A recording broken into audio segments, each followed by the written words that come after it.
So Samsung has unveiled the new flagships yesterday on January the 17th, and according to rumors, it will follow up with an A series premium mid-range smartphone a couple months later. And today we have some leaked renders show us the design and color options. The first thing you'll notice about the design is the completely flat edges. Aside from the so-called key island button design that Samsung introduced last month with the Galaxy A55 and Galaxy A55, but those phones were released with limited fanfare. The renders show antenna lines on the frame, confirming a metallic build, which rumors have previously hinted at an aluminum frame for the phone. Also, the back appears to be flat with a slightly protruding individually embedded cameras as the previous design was. On the front, the Galaxy A55 sports a flat display with sizable bezels. The chin is slightly thicker than the other three sides, so no symmetrical bezels here. According to leaks by mysmartprice.com and OnLeaks, the phone's display will be 0.1 inch bigger than the A54 at 60.5 inch Full HD display that is 2220 by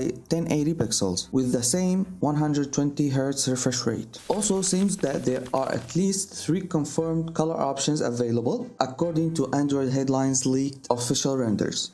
The options are Awesome Ice Blue, Awesome Lilac, and Awesome Navy. You can watch what the Galaxy S24 series brought to the table yesterday by watching this video. And please take just a second to support me by subscribing to my channel and liking this video and perhaps sharing it with interested friends. Thank you for watching. See you on the next one.